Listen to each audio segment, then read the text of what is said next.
Hello, I'm Chef Virgie, and today I will be demonstrating for you how to make a French pastry dough by the name of pâte à choux. Pâte à choux has many different uses. Some of you will be familiar with seeing these in the form of cream puffs or eclairs. So I'm going to go ahead and get started. We're going to combine our water, salt, sugar, and our butter.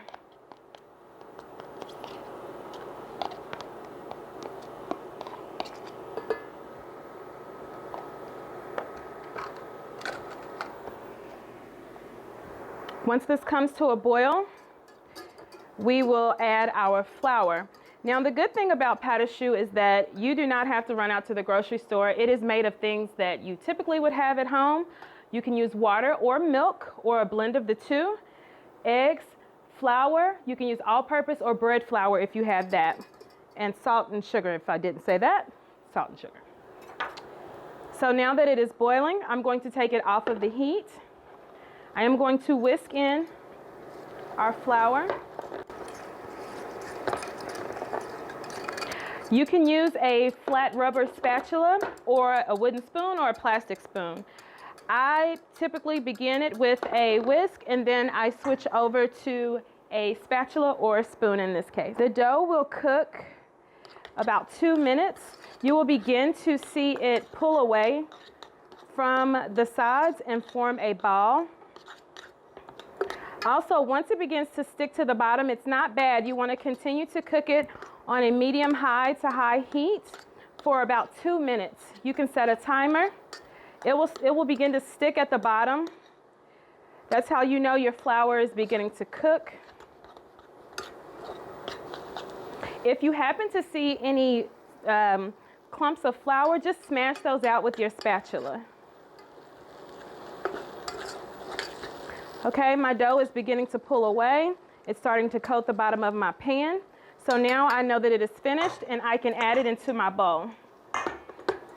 Turn your heat off. Now you want to allow it to cool slightly before you begin to add the eggs to the mixture. So I'm going to go ahead and start adding the eggs. It is important to add the eggs one at a time. Do not dump them all in there. Each egg needs to be incorporated, and then you'll add the second egg and the third and the fourth. The dough will begin to come together more as you add the eggs. Again, you can do this with your spatula. You're going to have to use a little what we call elbow.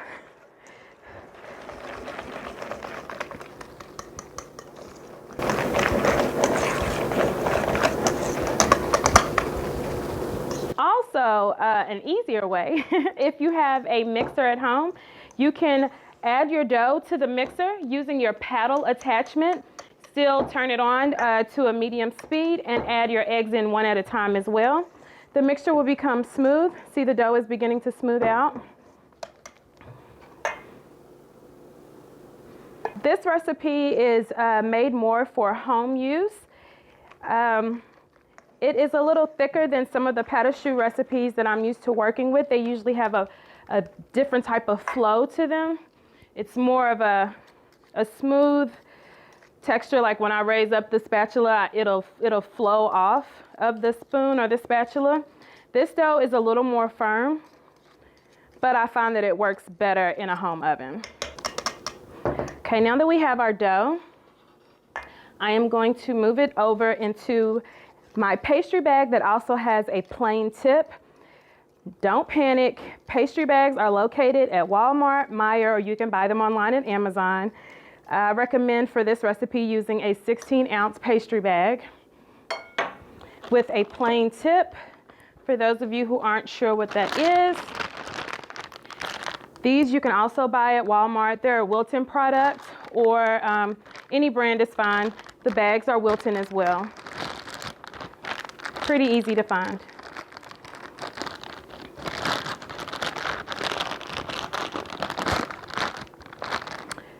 You want to use a cup, and that's the easiest way to hold the pastry bag in place. Then you can put your dough into the bag. You don't have to fill your bag all the way. In fact, if you're not used to working with a pastry bag, it'll be easier to not fill your bag all the way so that you have room to work with it and hold it. So you can use a home sheet pan, or this is a more commercial style sheet pan. I recommend parchment paper, and you will put some of the dough in the corners. This mostly is for convection ovens, but it also, as you pipe, it keeps your dough, it keeps your paper from shifting. With pâte à choux, you can make a variety of items and sizes. So I'm doing a cream puff here. You can pipe them large. You want to hold your tip up higher for larger cream puffs. Also, you can do eclairs.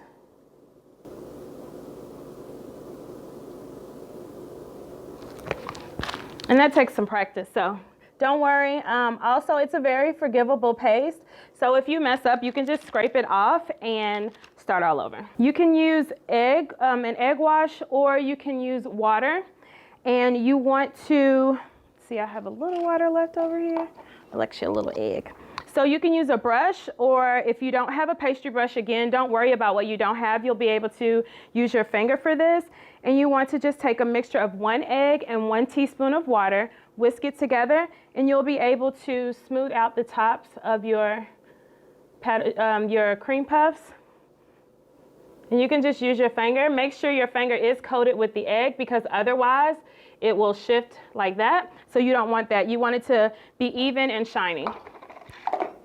This will go into a preheated oven at 425 for 15 minutes. And then you will turn your oven down to 325 degrees and let it finish cooking. With puff pastry, it's very fragile. So once you put it in the oven, do not open the oven until that first 10 to 15 minutes, because when you open the oven, the temperature will drop and these will deflate. So after you bake those, you come up with a nice golden item.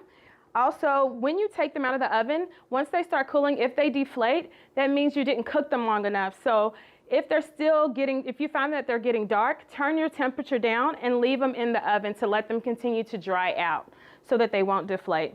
A couple of things that we'll be doing today are this for savoring.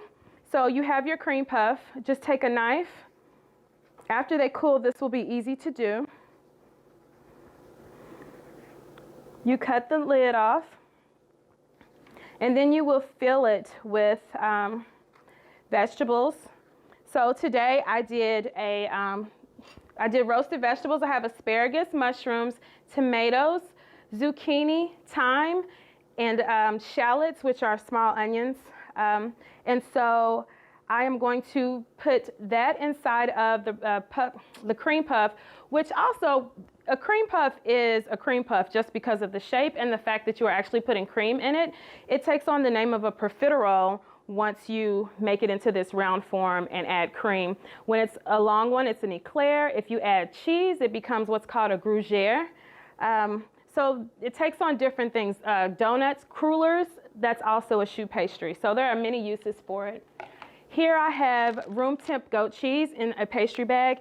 If you don't have a pastry bag, you could use a Ziploc baggie and cut the tip off.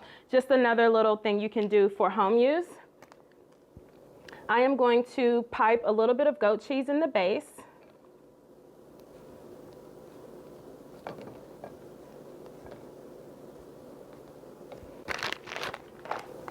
And then I'm going to add some of my vegetables.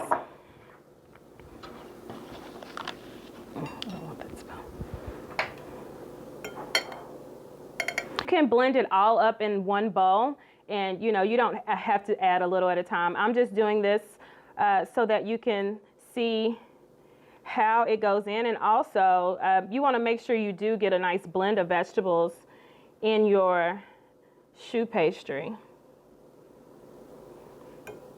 I'll just do a couple of those. Get some of these mushrooms in there. They're very good. I just roasted these with just salt and pepper. You can add garlic, you can add other herbs and spices, whatever you like. You can use any type of vegetable. It is summertime, so you can use grilled vegetables. That will add a very nice flavor to it. And then pipe just a little more goat cheese on the top.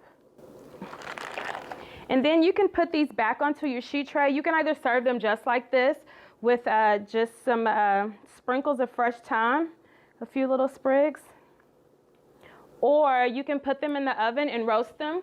And when you do that, you end up with a nice toasted profiterole filled with roasted veggies and goat cheese.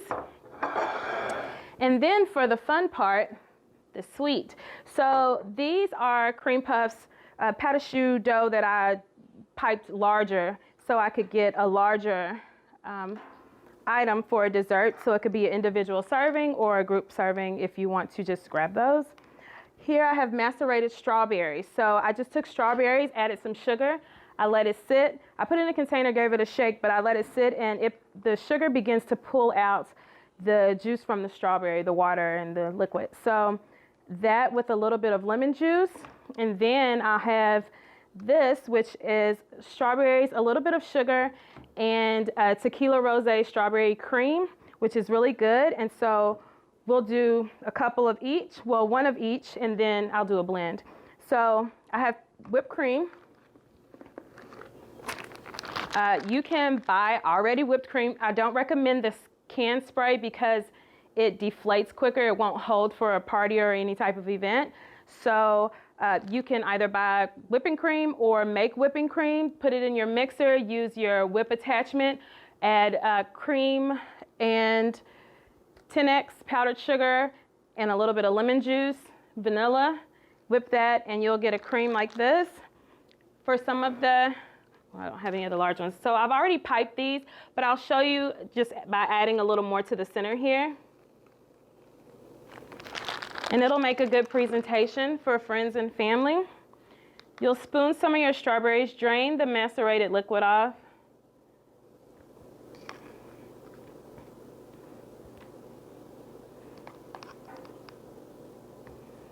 So I'm just gonna do half and half. Again, these are the strawberries that were soaked in the tequila rose.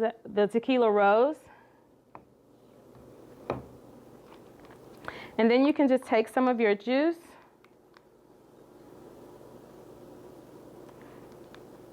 and put that in the bottom. You can also fill these with ice cream. You can put chocolate on them. It just makes for an easy dessert. Also, these can be made ahead of time. Feel no pressure to make them right before you need them. You can make them and freeze them. They hold very well. Again, plenty of uses. You can fill them with pudding. Anything, just numerous uses. So thank you for your time. Let me know if you have any questions. You can reach me at Stella V Cafe, 219-802-5009. I'd be happy to share the recipe and answer any questions you may have. Thank you for your time. Enjoy.